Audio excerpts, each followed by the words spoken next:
আমন্ত্রণ দুপুরের বাংলাদেশে। শুরুতেই জানিয়ে দেব শিরোনামগুলো। বাজার ব্যবস্থাপনায় সরকারের সমন্বয়হীনতার অভিযোগ মির্জা ফখরুলের, আরোপিত কর ভ্যাট প্রত্যাহারের আহ্বান। বাংলাদেশ ব্যাংক সুদের হার বাড়াচ্ছে মূল্যস্ফীতি কমাতে, অন্যদিকে সরকার কর বাড়িয়ে দিচ্ছে যা মূল্যস্ফীতি বাড়াবে। এই অদক্ষতা ও সমন্বয়হীনতার মাসুল দিতে হচ্ছে সাধারণ জনগণকে। অবিবেচকের মতো ভ্যাটের হার বাড়ানো হয়েছে শ্বেতপত্র বিষয়ক সংলাপে ডক্টর দেবপ্রিয়। সামাজিক সুরক্ষায় তৈরি হয়েছে বিশৃঙ্খলা। পরোক্ষ করের দিকে আগে গেলে প্রত্যক্ষ করকে বাদ রেখে আমাদের এটা চিন্তিত করেছে। আমাদের জ্বালানি মৌসুম, জ্বালানি পরিস্থিতি নিয়ে আমরা দুশ্চিন্তায় থাকি। প্রধান উপদেষ্টার নির্দেশনা অনুযায়ী চলছে জাতীয় নির্বাচনের প্রস্তুতি, জানালেন স্বাস্থ্য উপদেষ্টা। জনগণ সংস্কার চাইলে ভোট বিলম্বিত হতে পারে। রাজশাহীতে জামায়াতের কর্মী সম্মেলন, শফিকুর রহমান বললেন, অন্যায়ের প্রতিবাদ করায় 15 বছরের নির্যাতনের শিকার নেতাকর্মীরা। রাজধানীর 3 কলেজে তাণ্ডবের ক্ষত শুকায়নি এখনো। কতদিনে ফিরবে পুরনো চেহারায় জানে না কর্তৃপক্ষ, অনুতপ্ত শিক্ষার্থীরা। প্রতিষ্ঠানে ঢুকে সেখানে ভাঙচুর করে সেটা সবকিছু নন্ডভন্ড করে দিয়েছে আমরা, এটা তো আমাদের দ্বারা আসলে কাম্য নয়। বাইরের মানুষের কথা আমরা পরে ভাবি, স্টুডেন্টরা কখন এরকম করবে আমাদের মাথায় আসে না। প্রত্যেকটা শিক্ষা প্রতিষ্ঠানে শান্তি বজায় রাখুক, আমরা অনুতপ্ত আমাদের কাজের জন্য।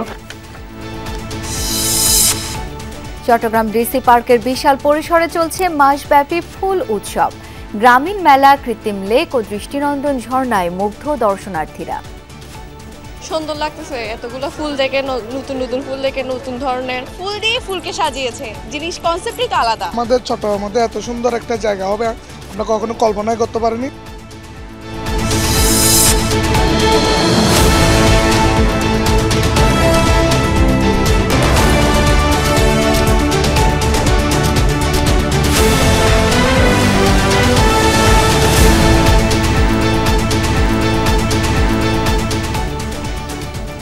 দেখছিলেন শিরোনামগুলো। এছাড়াও দেশ বিদেশের আরও খবর নিয়ে দুপুরের বাংলাদেশে আপনাদের সাথে থাকছি আমি, শাওন দত্ত।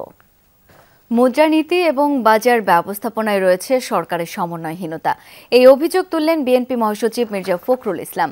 সকালে গুলশানে বিএনপি চেয়ারপারসনের কার্যালয়ে ছিল সংবাদ সম্মেলন। তাতে দ্রব্যমূল্য বৃদ্ধি এবং শুল্ক আরোপ নিয়ে প্রতিক্রিয়া ব্যক্ত করেন মির্জা ফখরুল। বলেন, চলমান অর্থনৈতিক অস্থিতিশীলতার মধ্যেই কিছু পণ্যে ভ্যাট আরোপ করা হয়েছে, যা সাধারণ মানুষের উপর বাড়তি চাপ। এ সময় পরোক্ষ নয় বরং প্রত্যক্ষ কর বৃদ্ধির দিকে মনোযোগ দেওয়ার পরামর্শ দেন বিএনপি মহাসচিব। সাধারণ জনগণের উপর কর ও ভ্যাট আরোপের সিদ্ধান্ত প্রত্যাহারে সরকারের প্রতি আহ্বান জানান। বলেন, মহার্ঘ ভাতা, মূল্যস্ফীতির উপর খানিকটা চাপ বাড়বে, দ্রুত নির্বাচনের দিকে গেলে অনেক সমস্যার সমাধান আসবে প্রত্যাশা তার। সেক্ষেত্রে জবাবদিহিতা নিশ্চিতের আহ্বান জানান বিএনপি মহাসচিব। মূল্যস্ফীতি নিয়ন্ত্রণে মুদ্রা ও রাজস্ব নীতি ও বাজার ব্যবস্থাপনায় সমন্বিত পদক্ষেপের অভাব রয়েছে। সামগ্রিক অর্থনৈতিক চিত্রের বিবেচনায় এটা দায়িত্বহীনভাবে বলা যায় যে নতুন করে ভ্যাট আরোপে স্বল্প আয়ের মানুষের দুর্দশা চরমভাবে বৃদ্ধির আশঙ্কা তৈরি করেছে। একদিকে বিশ্বব্যাংক যেমন প্রবৃদ্ধি কমে যাওয়ার কথা বলছে, তেমনি 2025 সালে বাংলাদেশের অর্থনীতি 5টি বড় ঝুঁকির কথা বলেছে। অবিবেচকের মতো ভ্যাটের হার বাড়ানো হয়েছে, তাতে সামাজিক সুরক্ষায় দেখা দিয়েছে বিশৃঙ্খলা। অর্থনৈতিক শ্বেতপত্র সংস্কার ও বাজেট বিষয়ক সংলাপে এই অভিমত তুলে ধরেন শ্বেতপত্র প্রণয়ন কমিটির প্রধান ডক্টর দেবপ্রিয় ভট্টাচার্য। জানান, অনেকে শ্বেতপত্রের ভুল ব্যাখ্যা করছেন। সুপারিশ এবং পরবর্তী পদক্ষেপ নিয়ে অনিশ্চিত বক্তব্য দিয়েছেন সরকারের ভেতরের অনেকে। প্রাতিষ্ঠানিক এবং প্রশাসনিক খাতে সরকার মনোযোগ দিলেও অর্থনৈতিক সংস্কারে রয়েছে মনোযোগের অভাব। তিনি জানান, প্রবৃদ্ধির হার কমছে, এটা যে বাড়বে তারও কোনো সম্ভাবনা নেই। এর মাঝেই মধ্যমেয়াদী ফাঁদে আটকা পড়েছে দেশ। জ্বালানি নিয়েও তৈরি হচ্ছে শঙ্কা। অনুষ্ঠানে জানানো হয়, আমন চাল সংগ্রহ অভিযানে চলছে দুর্নীতি। এর ফলে খাদ্য নিরাপত্তা হুমকিতে পড়তে পারে। অর্থনৈতিক মন্দার মধ্যেও ব্যাংকের অতিরিক্ত মুনাফার সমালোচনা করেন বাণিজ্য উপদেষ্টা। তিনি সমাজ থেকে বৈষম্য দূর করতে সমন্বিত উদ্যোগ গ্রহণের তাগিদ দেন।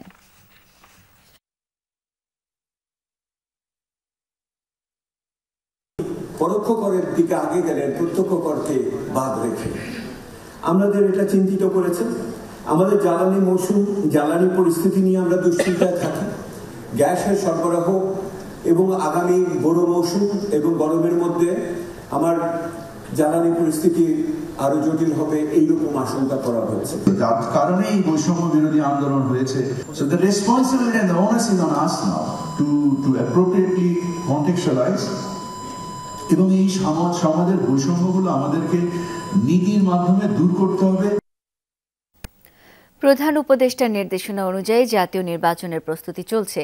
জনগণ আরও সংস্কার চাইলে ভোট বিলম্বিত হতে পারে, একথা জানিয়েছেন স্বাস্থ্য উপদেষ্টা নূরজাহান বেগম। সকালে সিলেটের কোম্পানীগঞ্জ উপজেলার স্বাস্থ্য কমপ্লেক্স পরিদর্শন করেন তিনি। ঘুরে দেখেন চিকিৎসার সার্বিক ব্যবস্থা, কথা বলেন রোগী ও স্বজনদের সাথে। পরে তিনি চিকিৎসা ব্যবস্থাকে ভঙ্গুর উল্লেখ করে বিগত সময়ে নেয়া নানা প্রকল্পের সমালোচনা করেন। বলেন, সংস্কার কমিশনের রিপোর্ট হাতে পেলেই সংস্কারের উদ্যোগ নেওয়া হবে। এছাড়া জনগণ যদি মনে করে সংস্কার প্রয়োজন নেই, তাহলে যে কোনো সময় অন্তর্বর্তী সরকার চলে যাবে। আমরা এখানে দায়িত্বটা পালন করার জন্য আসছি, কাজে জনগণ যদি চায় আমরা থাকবো, জনগণ যদি না চায় আমরা চলে যাব। আর আমাদের প্রধান উপদেষ্টা তো একটা রোডম্যাপ অলরেডি বলে দিয়েছেন যে আমরা ডিসেম্বরের দিকে ইলেকশনটা দেওয়ার চেষ্টা করব। তো আশা করি সে অনুযায়ী আমরা আগাবো। তারপরেও যদি নানান সংস্কারের কথা আসে, জনগণ যদি মনে করে যে আমাদের আরও কিছু সংস্কার করে যেতে হবে, সেখানে উনি কিন্তু বলেছেন জুন পর্যন্ত। অন্যায়ের প্রতিবাদ করায় বিগত 15 বছর নির্যাতন নিপীড়নের শিকার হয়েছে জামায়াতে ইসলামীর নেতাকর্মীরা। এই অভিযোগ করলেন আমির ডাক্তার শফিকুর রহমান। সকালে রাজশাহীতে কর্মী সম্মেলনে অংশ নেন তিনি। ডাক্তার শফিকুর রহমান বলেন, নিজেদের পরাক্রমশালী ভাবতে শুরু করেছিল শেখ হাসিনা এবং আওয়ামী লীগের নেতাকর্মীরা। তাদের বিরুদ্ধে যারাই আওয়াজ তুলেছে তাদের কপালে জুটেছে গুম, খুন সহ নানা নির্যাতন। ছাত্র জনতার আন্দোলনের শেষের দিকে ইন্টারনেট বন্ধ রেখে লাশ গুম করা হয়েছে, পুড়েও ফেলা হয়েছে। বাংলাদেশ ধর্ম, বর্ণ, গোষ্ঠী নির্বিশেষে সবার জন্যই বলেও মন্তব্য করেন জামায়াতের আমির। 15.5 বছর একটানা খুন গুমের সংস্কৃতি চালিয়ে ওদের পিপাসা নিবারণ হয়নি। শেষ পর্যন্ত 24-এর 1 জুলাই থেকে 5 আগস্ট এই সময়টা সারা বাংলাদেশে এরা মহাতাণ্ডব চালিয়েছে। জুলাই ঘোষণাপত্র নিয়ে জনগণের অভিমত জানতে চায় অন্তর্বর্তী সরকার। চিঠির মাধ্যমে জানানো যাবে মতামত। প্রধান উপদেষ্টার প্রেস উইং থেকে এই তথ্য জানানো হয়। চিঠি মারফত সুচিন্তিত মতামত পাঠাতে হবে মাহফুজ আলম উপদেষ্টা, প্রধান উপদেষ্টার কার্যালয়, এই ঠিকানায়। 23 জানুয়ারি পর্যন্ত অভিমত জানানো যাবে। প্রধান উপদেষ্টার প্রেস উইং জানায়, জুলাই ঘোষণাপত্র নিয়ে বৃহস্পতিবার সর্বদলীয় সংলাপের পরবর্তী কর্মপন্থা হিসেবে গণ অভ্যুত্থানে অংশ নেওয়া রাজনৈতিক দলসহ সব অংশীজন থেকে মতামত নেওয়া হচ্ছে। 23 জানুয়ারি পর্যন্ত পাওয়া অভিমতগুলো পর্যালোচনা করে একটি সংশোধিত এবং সর্বজনগ্রাহ্য ঘোষণাপত্র প্রস্তুত করা হবে। জনগণের উপস্থিতিতে তা অনতিবিলম্বে ঘোষণা করা হবে।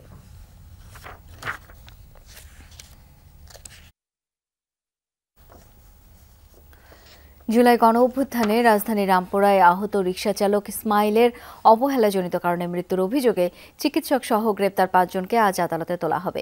আন্তর্জাতিক অপরাধ ট্রাইব্যুনালের প্রসিকিউটর এবং ডিজিটাল ফরেনসিক বিশেষজ্ঞ তানভীর হাসান জোহা তথ্য প্রযুক্তি সহায়তায় 5 আসামির অবস্থান নির্ণয় করেন। তারপর হাসপাতাল এলাকা থেকে তাদের গ্রেপ্তার করে হাতিরঝিল পুলিশ। একজন চিকিৎসক, 2 জন সেবক এবং 2 জন নিরাপত্তা কর্মী। জুলাই মাসে আন্দোলন চলাকালে রামপুরা ডেল্টা হেলথ কেয়ার হাসপাতালের সামনে পুলিশের গুলি খেয়ে সিঁড়িতে আছড়ে পড়ে রিকশা চালক ইসমাইল। হামাগুড়ি দিয়ে সহযোগিতা চায় হাসপাতালের নিরাপত্তা কর্মীদের কাছে, কিন্তু কেউ দরজা খোলেনি। 2 ঘন্টার বেশি সময় সে সেখানেই পড়েছিল। অতিরিক্ত রক্তক্ষরণে প্রাণ হারান ইসমাইল। 2 দফায় ঘটনার ভিডিও ধারণ করলেও ইসমাইলকে চিকিৎসা দেননি ইমার্জেন্সি চিকিৎসক। এ বিষয়ে আরও জানবো, নিম্ন আদালত থেকে এখন যোগ দিচ্ছেন সহকর্মী রিয়াজ রায়হান। রিয়াজ, কখন নাগাদ আসামিদের আদালতে তোলা হতে পারে, জানাবেন বিস্তারিত। ডেল্টা হাসপাতালে যে ঘটনাটি, সেই ঘটনার অভিযুক্ত যারা রয়েছেন গতকালকে যাদেরকে হাতিরঝিল থানা পুলিশ গ্রেফতার করেছে, তাদেরকে থানার যে হাজত থানা রয়েছে সেখানে রাখা হয়েছে। সকাল 9টা 9:30টার দিকে তাদেরকে নিয়ে আসা হয়েছে। এখন পর্যন্ত আদালতে উপস্থাপন করা হয়নি, কারণ যেহেতু আছে বন্ধের দিন, জানেন নিশ্চয়ই যে বন্ধের দিন শুক্র এবং শনিবারে যখন যদি কোনো বিশেষ আদালত থাকে সেক্ষেত্রে সেটি দুপুরের পর, অর্থাৎ দিনের দ্বিতীয় ভাগে কার্যক্রম শুরু হয়। সেক্ষেত্রে আমরা যতটুকু ধারণা করছি 2টার পরে 2টা থেকে 3টা নাগাদ তাদেরকে আদালতে উপস্থাপন করা হতে পারে। এবং যতটুকু আমরা পুলিশের পক্ষ থেকে জানতে পেরেছি অনানুষ্ঠানিকভাবে, সেটি হচ্ছে তাদেরকে রিমান্ড চাওয়া হবে প্রত্যেক আসামির বিরুদ্ধে। তখন আসলে ঘটনাটি কি ঘটেছিল, কেন তারা হাসপাতালের যে জরুরি বিভাগের যে গেট সেটি খোলেনি এবং রিক্সা চালক ইসমাইলকে কেন চিকিৎসা দেওয়া হয়নি, এই বিষয়ে কারো কোনো গাফিলতি আছে কিনা, যে চিকিৎসকের বিরুদ্ধে অভিযোগ করা হচ্ছে, নিরাপত্তা কর্মী থেকে শুরু করে যে 5 জনকে আটক করা হয়েছে তাদের আসলে কার কোন ভূমিকা ছিল সে বিষয়ে বিস্তারিত জানতে রিমান্ড চাওয়া হবে বলে জানা গেছে পুলিশের পক্ষ থেকে। তবে যদিও এখন পর্যন্ত আনুষ্ঠানিকভাবে পুলিশের পক্ষ থেকে বা আদালতের কোনো কর্মকর্তার পক্ষ থেকে কিছু বলা হয়নি, এতটুকু জানা গেছে তাদেরকে রিমান্ড চেয়ে আদালতে উপস্থাপন করা হবে। আর পাশাপাশি সেখানে তখন পুলিশ গুলি করেছিল, পুলিশের কোনো ভূমিকা ছিল কিনা বা তারা কোন প্রেক্ষিতে খুলতে রাজি হয়নি, ইচ্ছাকৃত রাজি হয়নি নাকি সেখানে কোনো ধরনের চাপ ছিল সেটিও খতিয়ে দেওয়া হবে। আর আরেকটা বিষয় যে এনবিআর এর সাবেক সদস্য যে মতিউর রহমান ছাগলকাণ্ডে অভিযুক্ত, তাকে যে অস্ত্র মামলাটি রয়েছে সেই অস্ত্র মামলায় 3 দিনের রিমান্ড শেষে আজকে উপস্থাপনের কথা রয়েছে। যদিও তিনি অসুস্থ থাকার কারণে হাসপাতালে ভর্তি করা হয়েছে বলে একটি খবর রয়েছে, তো সেটি এখন পর্যন্ত দেখার বিষয় তাকে আসলে আদালতে উপস্থাপন করা হয় কিনা। যদিও পুলিশ বলছে তাকে আজকে 3 দিনের রিমান্ড শেষ এবং আজকে আদালতে উপস্থাপন করা আইনে বাধ্যবাধকতা রয়েছে। রিয়াজ, ধন্যবাদ আপনাকে। রাজধানীর বনানীতে নিজ বাসায় গ্যাস লাইটার বিস্ফোরণে জাতীয় কবি কাজী নজরুল ইসলামের নাতি বাবুল কাজী দগ্ধ হয়েছেন। আশঙ্কাজনক অবস্থায় তিনি জাতীয় বার্ন ও প্লাস্টিক সার্জারি ইনস্টিটিউটে চিকিৎসাধীন। সকাল 6:45 তাকে আশঙ্কাজনক অবস্থায় আইসিইউতে নেওয়া হয়। বিষয়টি নিশ্চিত করেছেন বার্ন ইনস্টিটিউটের জরুরি বিভাগের আবাসিক চিকিৎসক শাওন বিন রহমান। জানান, ভোর 5টার দিকে নিজ বাসায় ওয়াশরুমে গ্যাস লাইটার বিস্ফোরণে দগ্ধ হন বাবুল কাজী। পরে দগ্ধ অবস্থায় তাকে উদ্ধার করে জরুরি বিভাগে নেওয়া হয়। তার শরীরে 74% দগ্ধ। কিছুক্ষণের মধ্যেই গঠিত হবে মেডিকেল বোর্ড।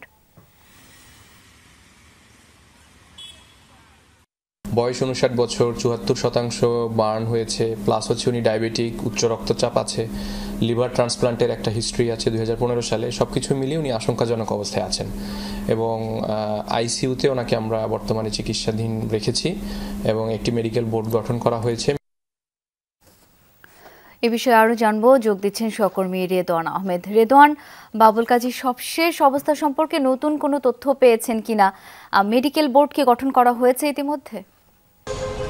শাওন, ভোর 5টার পরে তাকে এখানে ঢাকার যে বার্ন ইনস্টিটিউট সেখানে কিন্তু নিয়ে আসা হয়। তারপরে চিকিৎসকরা তাকে জরুরি বিভাগ থেকে আইসিইউতে নিয়ে যান, সেখানেই তার চিকিৎসা চলছিল। কিছুক্ষণ আগে আমরা চিকিৎসকদের সাথে কথা বলেছি, তারা আমাদের যেটি জানিয়েছেন যে তাকে নিয়ে একটি চিকিৎসকদের একটি টিম নিয়ে তাকে একটি মেডিকেল বোর্ড গঠন করা হবে। কিছুক্ষণ আগেই সেই বোর্ড 3 জন চিকিৎসক নিয়ে যে মেডিকেল বোর্ড গঠন করা হয়েছে সেই বোর্ডের সদস্যরা কিন্তু একটি মিটিং করছেন এবং সেই মিটিং শেষে আসলে তার যে সার্বিক অবস্থা সেটি নিয়ে তারা আমাদের বিস্তারিত জানাবেন বলেছেন। সেই সাথে তারা প্রাথমিকভাবে আমাদের যেটি জানিয়েছেন যে সেই 74% যে পুড়ে গেছে সেই ছাড়াও কিন্তু তার বিভিন্ন শারীরিক সমস্যা কিন্তু রয়েছে। সেই সমস্যাগুলো নিরসনও তারা উন্নত চিকিৎসার জন্য যে ধরনের ব্যবস্থা আসলে নেওয়া প্রয়োজন সব রকম ব্যবস্থা কিন্তু হাসপাতাল কর্তৃপক্ষ গ্রহণ করবেন বলেই কিন্তু আমাদের ইতিমধ্যেই জানিয়েছেন। শাওন। রেদওয়ান, ধন্যবাদ আপনাকে। লাল সন্ত্রাস ঘোষণাকে কেন্দ্র করে মধ্যরাতে উত্তাপ ছড়িয়েছে ঢাকা বিশ্ববিদ্যালয়। ঢাবি ছাত্র ইউনিয়ন নেতার পোস্টের প্রতিবাদে বিক্ষোভ মিছিল বের করেন সাধারণ শিক্ষার্থীরা। আলটিমেটাম দেন 24 ঘন্টার মধ্যে লাল সন্ত্রাস ঘোষণাকারী মেঘু মোল্লার বসুকে গ্রেপ্তারের। তাদের অভিযোগ, দেশকে অস্থিতিশীল এবং ডাকসু নির্বাচন বানচাল করতে লাল সন্ত্রাসের ঘোষণা এই বাম ছাত্রনেতার।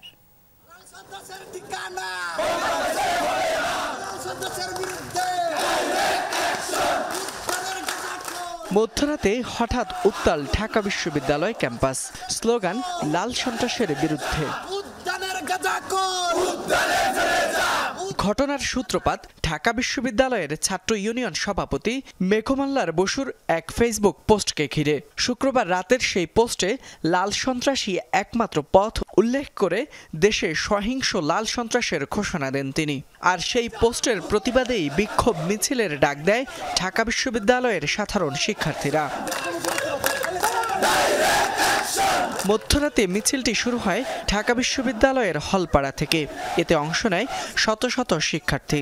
এ সময় তারা স্লোগান দেন লাল সন্ত্রাসের বিরুদ্ধে। পরে মিছিলটি ভিসি চত্বর হয়ে টিএসসির রাজু ভাস্কর্যের সামনে এসে শেষ হয়। এ সময় লাল সন্ত্রাস ঘোষণাকারী মেঘমল্লার বসুর গ্রেফতারের আলটিমেটাম দেন শিক্ষার্থীরা। অভিযোগ করেন লাল সন্ত্রাসের নামে দেশকে অস্থিতিশীল করার ষড়যন্ত্র করছে বাম সংগঠনগুলো।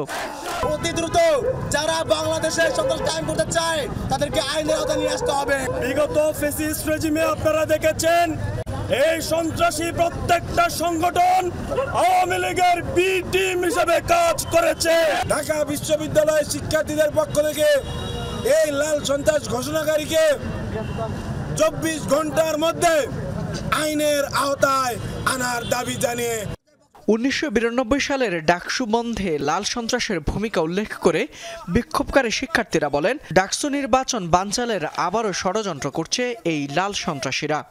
92 সালের ডাকসু বন্ধ হওয়ার ইতিহাস আপনাদের জানতে হবে, সেখানেও এই লাল সন্ত্রাস বাহিনীর অবদান আছে।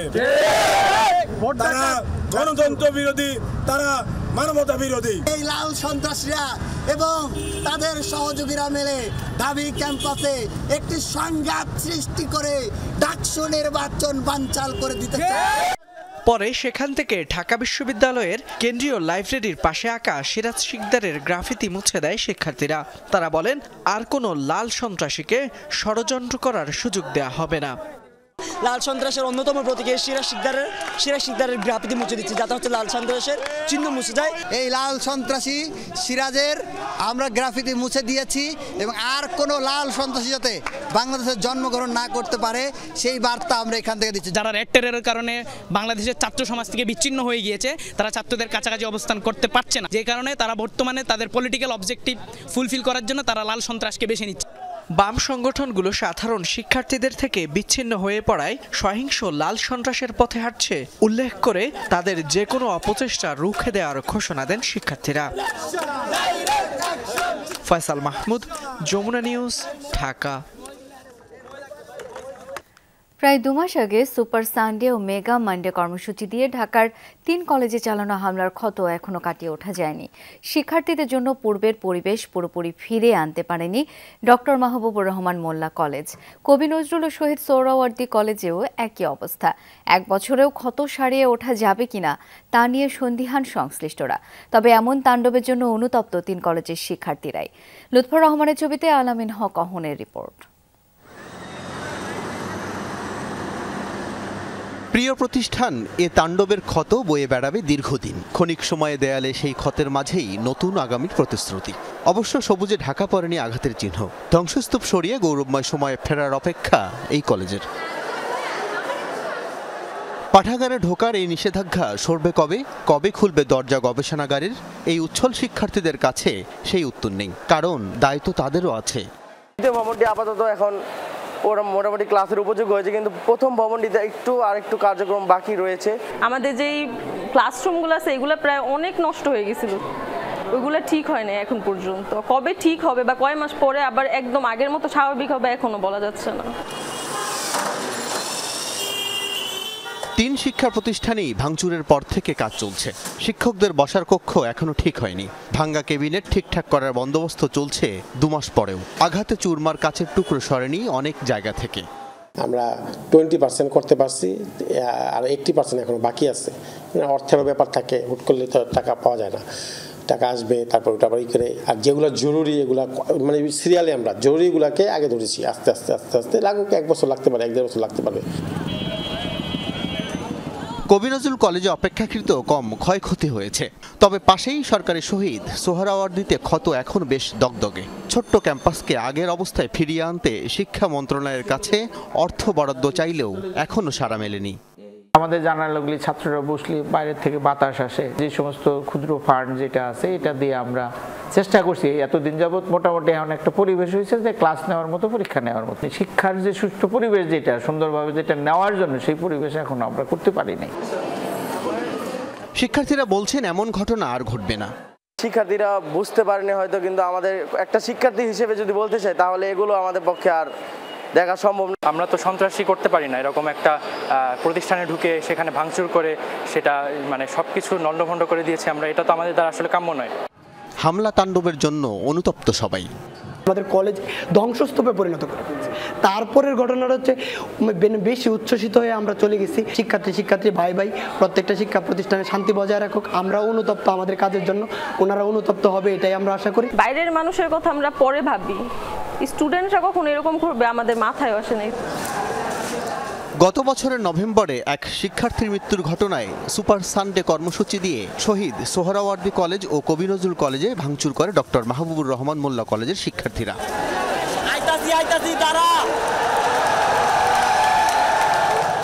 পরের দিন প্রতিশোধ নিতে মেগামান্ডে কর্মসূচিতে ডক্টর মাহবুবুর রহমান মোল্লা কলেজে তাণ্ডব চালিয়ে করা হয় লুটপাট। আল আমিন হক অহন, যমুনা নিউজ, ঢাকা। আকাশে বিমান বা পাখি উঠতে দেখে নিজেরও ডানা মেলে উঠতে ইচ্ছে করে না এমন শিশু খুঁজে পাওয়া কঠিন। কিন্তু ইচ্ছে হলেই কি আর বিমানে ওড়া যায়? নিম্ন আয়ের পরিবারে সেটা স্বপ্নই থেকে যায়। প্রতি বছরের মতো এবারও সুবিধাবঞ্চিত একঝাঁক শিশুর সেই স্বপ্ন পূরণ করেছে বেসরকারি উড়োজাহাজ সংস্থা নভোএয়ার। রুবেল হোসেনের তোলা ছবিতে আরও জানাচ্ছেন আব্দুল্লাহ তুহিন।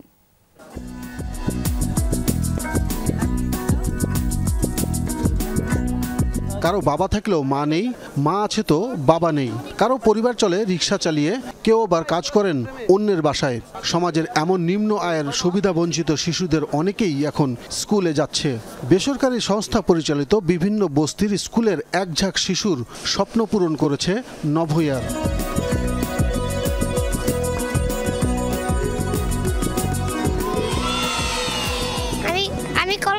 কল্পনা করতে পারিনি যে আমি প্লেনে উঠবো। আমি প্রথমবারই উঠেছি এবং যখন প্লেন থেকে নেমেছি উপর থেকে নিচের যে দৃশ্যটা ওইটা আমার কাছে সব থেকে বেশি ভালো লেগেছে।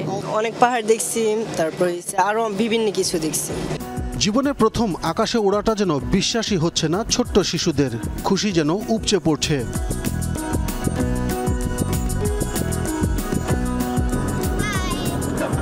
সমুদ্রের পাড়ে এসে নিজেকে হারিয়ে ফেলল শিশুরা।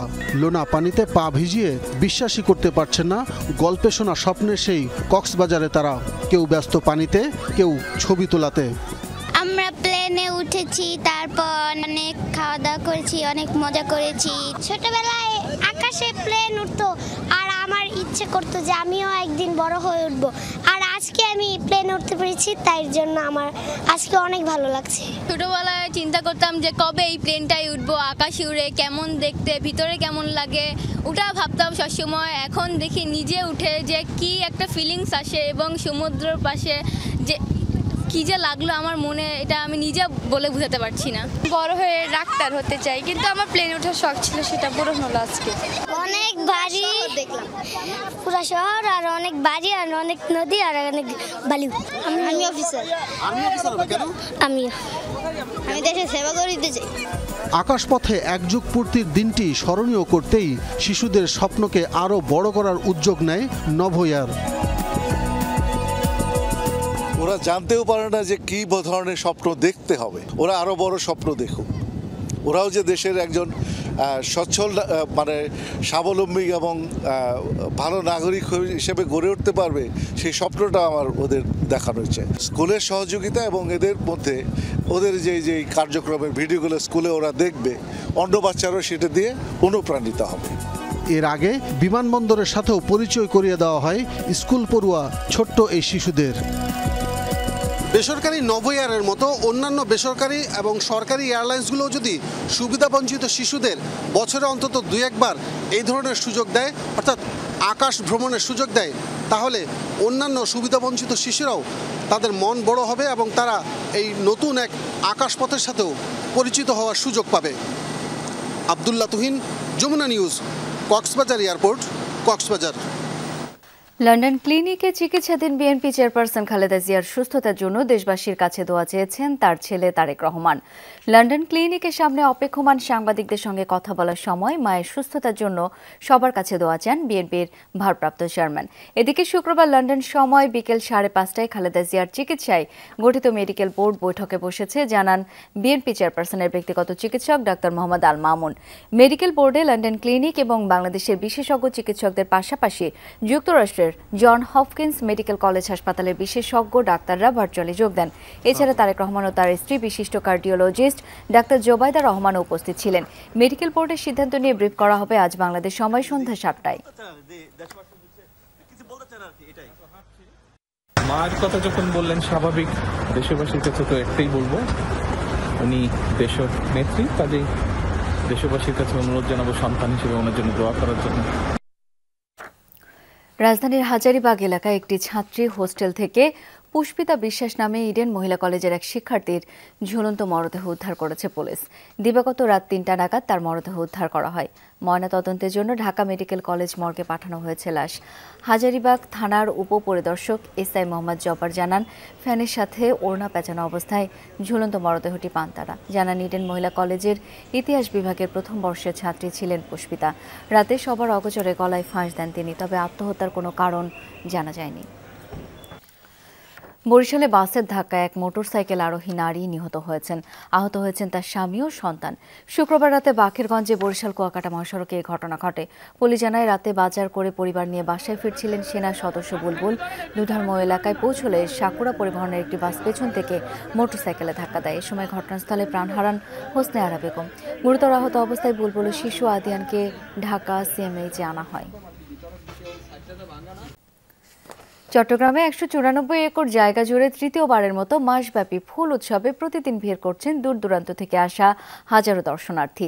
136 প্রজাতির ফুল ছাড়াও রয়েছে কৃত্রিম লেক, নৌকা ভ্রমণ, দৃষ্টিনন্দন ঝর্ণা সহ ঐতিহ্যবাহী গ্রামীণ মেলা। এক স্থানে এত সব আয়োজনে মুগ্ধ দর্শনার্থীরা। আগামী 4 ফেব্রুয়ারি মেগা কনসার্টের মধ্য দিয়ে শেষ হবে ফুল উৎসব।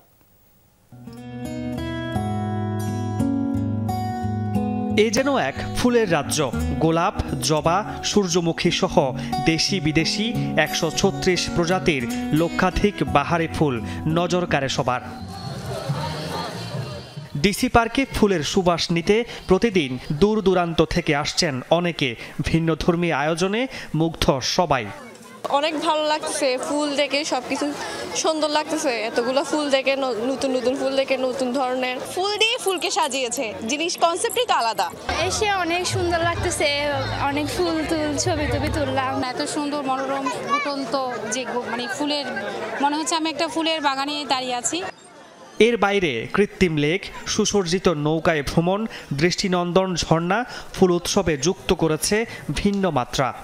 ফুল দেখতে এসেছি, সাথে হচ্ছে নৌকা বাচ্চা দেখা যাচ্ছে, তো এটা আসলে খুবই চমৎকার একটা উদ্যোগ। গ্রাম্য মেলার নৌকা দেখা যাচ্ছে যে আমরা এগুলো এখানে চট্টগ্রামে দেখতেছি, আর কোথাও দেখতেছি না। অনেক সাংস্কৃতিক অনুষ্ঠান, তারপর হচ্ছে আমাদের গ্রামীণ মেলা, তারপর আমাদের আরো যে ঐতিহ্যবাহী যে জিনিসগুলো আছে এগুলো সবগুলো দেখে খুব ভালো লাগছে।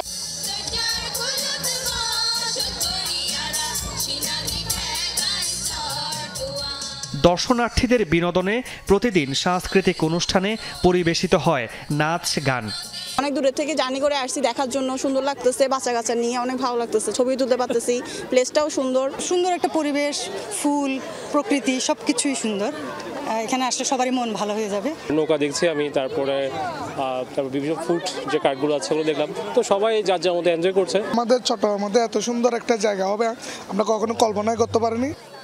ডিসি পার্কের 194 একর জায়গা জুড়ে 4 জানুয়ারি শুরু হওয়া মাসব্যাপী এ ফুল উৎসব চলবে 4 ফেব্রুয়ারি পর্যন্ত। মামুনুর রশিদ, যমুনা নিউজ, চট্টগ্রাম।